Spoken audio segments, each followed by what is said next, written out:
अस्सलाम वालेकुम व्यूअर्स, क्या हाल चाल है। उम्मीद आप खैरियत से होंगे। आज का टॉपिक जो है बहुत ही मज़ेदार है उन तमाम नौजवानों के लिए जो चाहते हैं कि जी हम पाकिस्तान से बाहर जाके कोई जॉब कर सकें, बिज़नेस कर सकें। तो उनके लिए एक मैं बड़ी ही ज़बरदस्त अपॉर्चुनिटी बताने लगा हूँ कि आप बजाय आपने अगर यूरोप जाना है, अमेरिका जाना है, जाना किस लिए होता है इंसान ने? पैसे ही कमाने होते हैं और तो कोई ज़रिया नहीं होता। तो आप लोगों के लिए मैं एक बहुत ही ज़बरदस्त जो है ना एक बिज़नेस बताने लगा हूँ। एक क्या कई बिज़नेस होंगे, बहुत सारे बच्चों के लिए होंगे जो मुख्तलिफ़ फ़ील्ड्स में क्या कहते हैं अपना थोड़ा बहुत एक्सपीरियंस रखते हों। वो ज़रूर बाहर जाएँ, बिल्कुल जाएँ, अपने अपने लिए, अपने वालिदैन के लिए ज़रूर किस्मत कमाई करें, क्योंकि तिजारत जो है वो सुन्नत नबी भी है। बिल्कुल जाएँ, लेकिन जाने से पहले आप ज़रूर कुछ इन्फॉर्मेशन लेके जाएँ, जिस मुल्क में भी आपने जाना चाहते हैं। डिपेंड करता है कि आपके पास क्या हुनर है और क्या बिज़नेस आप कर सकते हैं। अगर नहीं कर सकते हैं तो फिर जाने का फ़ायदा कोई नहीं। याद रखिएगा, अनटिल कि आपको वहाँ से कोई बंदा जो है वो जॉब्स के लिए 100% जो है वो श्योरिटी दे कि आप आएँ।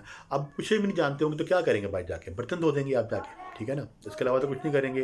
किसी पेट्रोल पंप के ऊपर जाके आपने खड़े हो जाना है, किसी दुकानदार के जाके ऊपर आपने सेल्समैनी शुरू कर देनी है। ये वो चीज़ें होती हैं जो कि मैं आज़मा चुका हूँ, मुझे एक्सपीरियंस हुआ, क्योंकि मैंने बाहर बहुत सारे मुल्कों में ट्रैवल किया। तो बच्चे वहाँ जाके जो है वो दर-बदर की नौकरी ठोकरें खाते हैं, और एक जॉब वाला जो पेशेवर बंदा है, वो तो कहता है जी काश मैं पाकिस्तानी होता। एनीवे, मैं अपने पॉइंट की तरफ आता हूँ। मैं आज आपको एक मुल्क बताता हूँ, आप उस मुल्क में ज़रूर जाएँ। देखें, किसी भी मुल्क में जाने से पहले आप ये देखें कि आप वहाँ पर लीगल रह सकते हैं देर तक कि नहीं, और क्या मैं जो इतना खर्चा करके जाऊँगा कि मैं खुद भी इस पे काम कर सकता हूँ कि नहीं। तो ये जो वीडियो बना रहा हूँ उन तमाम बंदों के लिए है जिनके पास थोड़ा बहुत सरमाया है और वो उससे चाहते हैं कि जी हम कोई बिज़नेस कर सकें। अब जो पाकिस्तान के हालात हैं वो तो आपके सामने ही है कि इतना कुछ जो है हम लगाने के बावजूद हमारे पास आउटपुट नहीं आती। जितनी मेहनत करते हैं उतनी आउटपुट नहीं आती। वही हम मेहनत हम जब बाहर के मुल्कों में करते हैं तो उससे अच्छी खासी अर्निंग होती है। तो जो मैं पॉइंट्स आपको बताऊँगा, जो आपको बिज़नेस टिप्स दूँगा, जो बिज़नेस आइडियाज़ बताऊँगा आपको, वो आपने नोट करना है। और स्पेशली जिस जो मैंने 10 मेरी आइडिया है कि तकरीबन कोई 10 आइडियाज़ मैं आपको बताऊँगा, क्योंकि मैं वहाँ रहा हूँ। उस कंट्री का नाम है गाम्बिया। ये जनाब ये वेस्ट अफ्रीका के अंदर एक छोटा-सा मुल्क है, तकरीबन कोई 20 से 22 लाख इसकी जो है ना आबादी है, लेकिन वहाँ अपॉर्चुनिटीज़ बहुत है। हम जैसों के लिए, हम उनके लिए हमारी कंट्री काफ़ी बड़ी है, लेकिन वहाँ पर अपॉर्चुनिटीज़ इस वक़्त इस लिहाज़ से ज़्यादा है कि वो भी तरक्की जो है वो पज़ीर मुल्क है, और वो जो है उनको इतनी इन्फॉर्मेशन नहीं है, ना टेक्नोलॉजी की, ना ओवरऑल जो हमारे पास सहूलतें मुयस्सर हैं। जब आप बाहर जाएँगे तब पता चलेगा कि हम कितने आगे हैं। लेकिन फिर भी अब अगर आप अमेरिका, कनाडा जाएँगे तो फिर तो कहेंगे हम बहुत पीछे हैं। तो आपने उस मुल्क में जाना है जहाँ पर आप ईज़िली अप्रोच कर सकें, अपना बिज़नेस की अपॉर्चुनिटी देख सकें। उसके लिए जो मैं आपको बिज़नेस टिप्स बताने लगा हूँ, जब उसको आप पेंसिल कागज़ ले लें, नोट कर लें। और अगर किसी को उस मुल्क में जाना हो, मेरी सर्विसेज़ हाज़िर हैं। बहुत सस्ते में वीज़ा मिलता है, बहुत सस्ती रिहाइश है वहाँ पे, सस्ता खाना, और मुसलमान मुल्क है। सबसे पहला बिज़नेस जो मैंने वहाँ पर देखा वो था गारमेंट्स का। हालाँकि वो गरीब मुल्क है, लेकिन गारमेंट्स का बहुत शौक है उनको। दोनों तरह के क्लाइंट्स उनके वहाँ मौजूद हैं। वहाँ पर हमारे पास फ्रेश जो गारमेंट्स होता है मेंस का, लेडीज़ का, उसका बायर भी अच्छा है, और यूज़ का भी काफ़ी अच्छा बायर है। हम गारमेंट जो हैं वो ज़्यादातर, क्योंकि वहाँ पर पूरा साल जो है वो गर्मी पड़ती है, तो हम सिर्फ़ समर का जो आइटम्स हैं वो लेके जा सकते हैं। आपको गाम्बिया जो मुल्क है, आपको वैसे इन्फॉर्मेशन तो जो गूगल से मिलेगी वो इतनी नहीं होगी जितनी मैं आपको बताऊँगा, ना उनकी बिज़नेस के मुतालिक। तो आपने जो मोटी-मोटी चीज़ें अगर देखनी हो तो ज़रूर आप जाके वहाँ पर गूगल मैप पे देख सकते हैं गाम्बिया कहाँ पे है, कहाँ वाक़या है, कितनी आबादी है, उसका जो करेंसी का नाम है वो क्या है, कितना इस वक़्त जो है उसका वो करंट रेशियो है करेंसी का पाकिस्तान के मुकाबले में। हाल तो आपको ये चीज़ें वहाँ से मिल जाएँगी। वैसे बता देता हूँ, करेंसी का नाम दलासीज़ है, और इस वक़्त शायद एक जो है वो पाकिस्तान रुपीज़ जो हैं, बल्कि नहीं, एक नहीं, एक दलासी जो है, एक दलासी पाकिस्तानी शायद 3 या 4 रुपए का हो चुका हुआ है। जब मैंने वहाँ विज़िट किया था उस वक़्त तकरीबन कोई ₹1.5 था। अब जो है वो बढ़ बढ़ गया है काफ़ी ज़्यादा। देखिए, पहला गारमेंट्स का बिज़नेस आप करते हैं तो आप पाकिस्तान से छोटी-छोटी शिपमेंट जो हैं वो भेज सकते हैं। 1 लाख की, 2 लाख की शिपमेंट जब आप भेज सकते हैं, तो ये बहुत ईज़िली आपको जो है प्रॉफ़िट ऑफ मार्जिन देगा। आप ये कह सकते हैं कि जो भी आइटम आप लेते हैं वहाँ पर आप डबल कीमत के ऊपर बेच सकते हैं। कस्टमर बिल्कुल रेडी होता है और वो आने से पहले समझ लें आपकी बुकिंग हुई होती है। आपने इस तरह से मार्केटिंग करनी होती है कि जब यहाँ से आप जाते हैं गाम्बिया, तो वहाँ पर आप सैंपल साथ ले जाएँ और वहाँ पर जो मार्केट्स हैं छोटी सी क्या कहते हैं, थोड़ा सा मुल्क है, आई थिंक 45 मिनट्स में हम सारा विजिट कर सकते हैं। लेकिन मार्केट जो है, आप जाएँ, अपना बताएं तारुफ कि आप पाकिस्तान से आए हैं। एक तो ये है कि पहला मुल्क मैंने देखा है जो पाकिस्तान को बड़ी इज़्ज़त की निगाह से देखता है, क्योंकि वो मुसलमान मुल्क है और पाकिस्तान उनके लिए जो है ना बहुत ही काबिल एहतराम मुल्क है। वो इसलिए कि मोस्टली जितने भी मुसलमान हैं वो पाकिस्तान आते हैं, उनके वहाँ के बंदे। यहाँ पर रायबंद रोड पर इज्तिमा होता है इस्लाम, और बहुत सारे इज्तिमा हैं इस्लामी, वहाँ आके वो सीखते हैं इस्लाम को, फिर अपने मुल्क में जाके उसको जो है ना लोगों को बताते हैं। तो इसलिए पाकिस्तान काफ़ी जो है ना इस सिलसिले में फेमस है। इसी तरह पाकिस्तानी जो गारमेंट्स है वो बहुत ज़्यादा जो है वो पसंद करते हैं। हालांकि चाइना की मार्केट भी वहाँ छाई हुई है, लेकिन जैसे ही पाकिस्तान का माल जाता है या इंडिया या बांग्लादेश, क्योंकि वो एक ही चीज़ है, एक ही बरसगीर है, लोग उनको जो है जल्दी से बाय करते हैं और प्राइस भी अच्छी देते हैं, इसलिए आलमोस्ट जो है वो डबल इसमें मार्जिन है। ये है मेरा पहला बिजनेस जो हम गारमेंट करते हैं। इसमें अनस्टिच और स्टिच दोनों की बहुत बड़ी मार्केट है। अनस्टिच जो है वो तकरीबन आपको जो है ना उनकी, अगर मैं वीडियो दिखा रहा हूँ साथ जो है आपको पिक्चर दिखा रहा हूँ, इस पिक्चर्स को आप देखिएगा। इस ट्रेडिशनल लोग पे जो है ना कपड़ा जो है वो लेते हैं। हमारे फैसलाबाद से, कराची से इस तरह की चीज़ें बहुत मिल जाएंगी जो हम वहाँ पर सेल कर सकते हैं। ये तो है, हम छोटे पैसे से भी कर सकते हैं और बड़े पैसे से भी कर सकते हैं। बड़ा पैसा जितना मर्जी कर लें। और बाकी रह गया अब सेकंड बिजनेस जो है ना वो है फार्मिंग का। अब फार्मिंग आप कोई भी कर लें, चाहे वहाँ पर जाके आप फ़िश फार्मिंग कर लें, चाहे चिकन फार्मिंग कर लें, मिल्क फार्मिंग कर लें, ये तमाम चीज़ें वहाँ पर जो है ना बड़े इजीली हो सकती हैं, कम सरमाए से हो सकती हैं। जितना आपको चाहिए आप उसी हिसाब से जो है ना फार्मिंग वहाँ पे करके, मार्केट बहुत तेज़ है इसकी, हर वक्त इनकी डिमांड यही होती है, फ़िश, चिकन, गोश्त, ये चीज़ें बहुत खाते हैं और इसका भी जो है ना बिज़नेस बहुत अच्छा है वहाँ पे। और अब आते हैं तीसरे बिज़नेस पे। तीसरा बिज़नेस है हमारा एग्रीकल्चर का। एग्रीकल्चर का बिज़नेस उनका बहुत ज़्यादा है।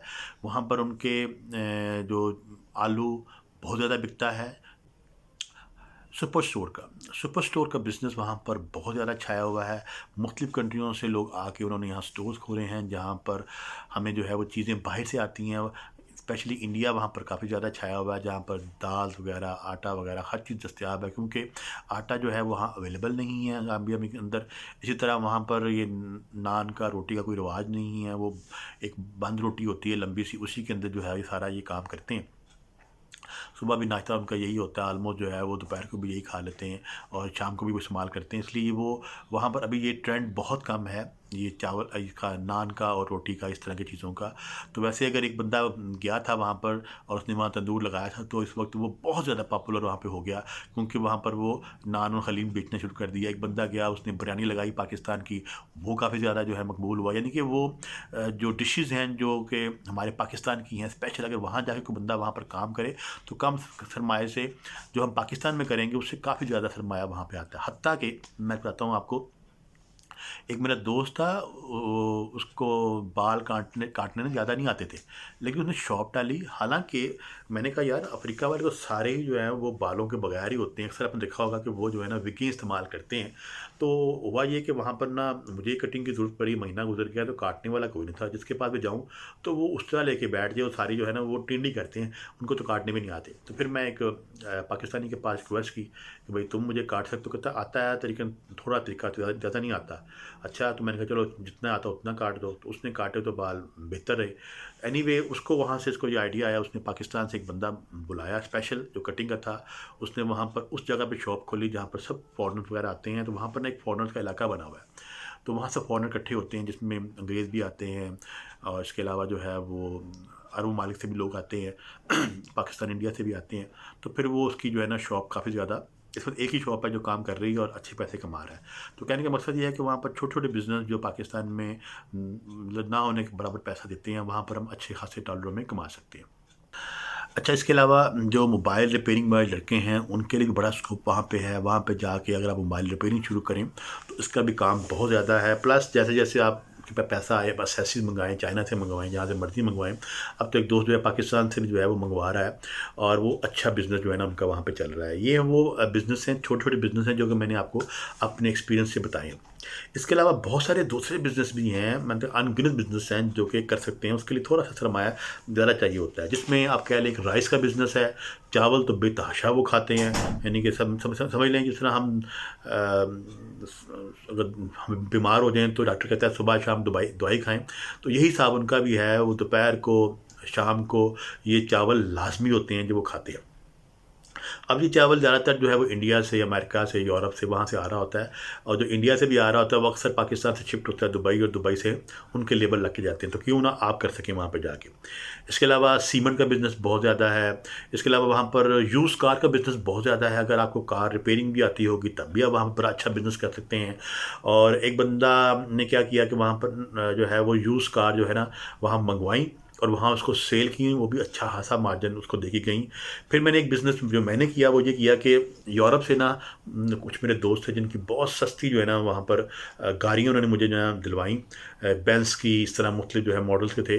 तो वो भी मुझे मिला 500 पाउंड का, हाँ 500 पाउंड की मुझे मिली, जो मुझे इंपोर्ट करने पर गाम्बिया में तकरीबन 1000 पाउंड की जो है ना मुझे पड़ गई।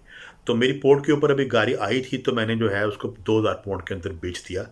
तो सॉरी, ये बिज़नेस भी बहुत ज़बरदस्त है। यानी कि अगर आप जहाँ जाएँगे तो आपको और भी बहुत सारी अपॉर्चुनिटी नज़र आएँगी। मिसाल के तौर पर मैं आपको बताता हूँ कि वहाँ पर भी इस तरह पाकिस्तान की तरह लाइट जाती है।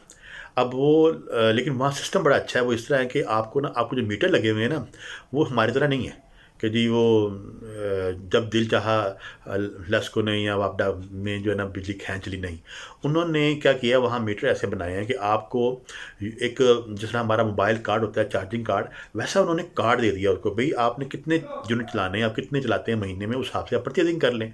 तो वो एक ही यूनिट होता है, वो चाहे आप 1000 चला लें, 100 चला लें, पाकिस्तान की तरह नहीं है, इतने चलाओगे तो इतने पैसे, इतने चलाओगे तो इतने पैसे। हालाँकि गरीब तरीन मुल्क है हमसे, लेकिन देखें कितनी ज़बरदस्त उन्होंने प्लानिंग भी की हुई है। आपने वो कार्ड खरीदते हैं, आपने 100 यूनिट, आपको पता है मेरे चलने हैं महीने में, तो आपने 100 यूनिट ले लिए, तो जैसे ही वो 100 यूनिट ख़त्म हुए, आपकी बिजली ख़त्म। एक तो ये तरीका है जो वहाँ पर चल रहा है। फिर एक इंडियन आया, उसने क्या किया, इसने बड़ा जनरेटर लिया, और आइडिया क्या था, अब आइडिया ये था, केबल सिस्टम पाकिस्तान में चलती है बहुत ज़्यादा, उसने बिजली का केबल सिस्टम स्टार्ट कर दिया। यानी कि गांव में क्या, वहाँ देखिए 100 घर हैं वहाँ पर, उन सबका कितना बिल आता है एवरेजली, उसने उससे बात की है। उसने कहा जी मैं आपको 24 घंटे जो है ना सप्लाई करूँगा बिजली, तो आप मुझे पर महीने का इतने पैसे दे दें। वो बहुत खुश, क्योंकि अगर हम वो अपनी जो है वो गवर्नमेंट से बिजली लेते हैं तो हर दिन हर टाइम जो है कोई घंटे बिजली जाती थी, तो यहाँ उनको बहुत सस्ता भी पड़ रहा था। और वो उन्होंने अब इस तरह उस इंडियन ने महीने में अच्छे खासे पैसे काम लिए। वो जनरेटर मंगाया उसने यूरोप से, मेरे ख्याल में वो पाकिस्तानी शायद 2 लाख का 3 लाख का था, लेकिन उसका पहले महीने ही पैसे पूरे हो गए। ये तो अब आइडियाज़ है ना कि आप वहाँ जाएँ, आपको बहुत सारे आइडियाज़ मिलेंगे, वहाँ पर बहुत सारे बिजनेसेस हैं वहाँ मिलेंगे। एक बिज़नेस स्क्रैप का बिज़नेस है। अगर पठान वहाँ चला गया तो समझ लें कि पूरा जो है वो गाम्बिया जो है ना वो खींच के ले आएगा, इतना स्क्रैप पड़ा है वहाँ पे। और मैन्युफैक्चरिंग करने वाले जैसे साबुन है, सर्फ है, कोई भी आइटम है, टॉयज़ हैं, कोई पाकिस्तानी ऐसी मैन्युफैक्चरिंग जो यहाँ कर रहे हो छोटे पैमाने पे, अगर वो चीज़ वहाँ पे जाकर करें तो वो अच्छे खासे पैसे अर्न करेंगे। बाकी जो कंस्ट्रक्शन का जो है वो बिज़नेस तो पूरी दुनिया में होता है, लेकिन वहाँ कंस्ट्रक्शन और इस वक्त रियल एस्टेट बहुत आगे जा रही है, उस पर भी आप आजमा सकते हैं, जो बड़े जो हैं हमारे इन्वेस्टर्स हैं। इसके अलावा सोलर एनर्जी का वहाँ पर काम बहुत ज़्यादा हो रहा है, उस पर भी आप वर्किंग कर सकते हैं। और एक चलता है रेंट ए कार वाला सिस्टम, जिस तरह हम यहाँ पाकिस्तान में उबर वगैरह चलाते हैं ना, वहाँ सिस्टम ऐसा नहीं है अभी। वहाँ पर टैक्सीज़ होती हैं, आप एक टैक्सी खरीद रहे हैं, वो पाकिस्तानी तकरीबन कोई मेरा ख्याल है 1.5 लाख 2 लाख की होगी, हाँ इतने की होगी। और आप डेली जो है ना उससे जो है वो 3 से 4 हज़ार रुपया किसी को रेंट पे अपनी अपनी गाड़ी दे दें। यानी रेंट से मुराद है कि आपने ड्राइवर रख लिया और वो आपको डेली ला के आपको 1500, 2000, 3000 जितना भी आपका उनसे सेटिंग होगा वो आप कर सकते हैं। वैगन भी चलती हैं, क्योंकि वहाँ पर बसेस और इस तरह ट्रेन सिस्टम नहीं है, तो टैक्सी पे सिस्टम जो है ना बहुत ज़्यादा है वहाँ पर। और टैक्सी वहाँ पर ये होती है, जिस तरह बसेस में हम जो है कम पैसे लेके चढ़ते हैं, तो टैक्सी में इस तरह वो वहाँ पे 6 बंदे जो है ना टैक्सी में बैठ जाते हैं, 5 बंदे, 3 पीछे और 1 आगे, 4 और 1 ड्राइवर, यानी कि इसमें 4 बंदे के वो बहुत थोड़े पैसे लेता है और एक जगह से दूसरी जगह वो उतार देता है। ये बिज़नेस बहुत अच्छा है छोटे बिजनेसमैनों के लिए। इसके अलावा वहाँ पर अगर आप आईटी के अंदर जाएँ तो बहुत काम है। अब कोई वेबसाइट ऐसी नहीं है जिस पे आप काम कर सकें। यहाँ बैठे हुए हैं तो यहाँ मंगवाते हैं भाईजान कि हमें प्लम्बर चाहिए, फ़लाँ चाहिए, तो वहाँ पर ये चीज़ें ना वहाँ पर अभी नापैद हैं, लोगों को मालूम नहीं है। वो सिर्फ अपने पीआर से काम करते हैं। चाहे तुम जानते हो किसी काम वाले को, किसी तरखान को जानते हो, किसी बिजली वाले को जानते हो, तो वो ढूँढना मुश्किल होता है। तो वहाँ पर आप ये एप्लीकेशन भी यूज़ कर सकते हैं जो पाकिस्तान में चल रही होती है, तो वहाँ ये एप्लीकेशन वहाँ चलाएँ तो बिज़नेस बहुत ज़्यादा बूम होगा। फर्नीचर का बिज़नेस बहुत ज़्यादा है क्योंकि वहाँ लकड़ी जो है वो कीकर की, देहार की मिलती है, बड़ी ज़बरदस्त। वहाँ फर्नीचर का जो बंदा है वो भी अच्छे काम कर सकता है। हाँ, एजुकेशन में अगर आपने कोई जाके वहाँ पर कोई स्कूल, कॉलेज, यूनिवर्सिटी खोलनी हो, उसके अंदर प्रॉफ़िट है। मेडिकल लाइन में बहुत प्रॉफ़िट है, लोगों ने वहाँ पर जाके फार्मेसी खोली हैं, कि डेंटिस्ट डेंटल के लिए काम है। यानी कि अब मैं कितने काम बताऊँ जो कि बताता जाऊँ थोड़े हैं। लेकिन ये ज़रूर है कि आप वहाँ जाएँ तो आप सर्वाइव कर सकेंगे क्योंकि वहाँ पर खाना-पीना, रिहाइश सब कुछ सस्ती है, वीज़ा भी सस्ता है। अब आपको बताता हूँ सिर्फ़ वीज़ा जो है अगर आप लेते हैं ना, सिर्फ़ $100 उसकी फ़ीस है, जस्ट $100 फ़ीस है। हाँ, ये ज़रूर होता है कि वहाँ कोई बंदा आपका ऐसा हो जो स्पॉन्सर आपको करे, स्पॉन्सर के बगैर आपको वीज़ा नहीं मिलना। होता ये है तरीकाकार कि भी स्पॉन्सर आपका जो है गारंटी देगा कि आप यहाँ पर आके कोई गलत कामों के अंदर जो है वो मुलव्वस नहीं होंगे। तो जब वो एयरपोर्ट पे आप जाएँगे तो आपको रिसीव करने भी आएगा। तो ये सारा प्रोसेस होता है। हाँ, अगर आपका दोस्त यार कोई ऐसा है जो आपको वहाँ से कर सके तो फिर तो वेल एंड गुड, वरना फिर आप वहाँ पर बंदे होते हैं फॉरेन अफेयर के अंदर भी जो पैसे वगैरह लेके आपको जो है वो तकरीबन $500 लगता है, वो सारा कुछ वही करेंगे और वो आपको भेज देंगे यहाँ पर। यहाँ जब भेजते हैं तो अब कभी-कभार यहाँ कॉन्सुलेट खुली होती है कराची में, कभी बंद होती है। वो खुली हो तब आप पासपोर्ट सिंपल सेंड कर दें, साथ फीस जमा करा दें, तो आपका वीज़ा लग घर में आ जाता है, या आप कराची से हैं तो खुद जाके वहाँ से ले सकते हैं। अगर बंद हो तो फिर कोई आपको ज़रूरत नहीं है, अब पेपर आपको ओरिजिनल आएगा बाहर से स्पॉन्सर का, उसी बेस पे आप जो है ओके टू बोर्ड टिकट करा के जा सकते हैं, ट्रैवल कर सकते हैं।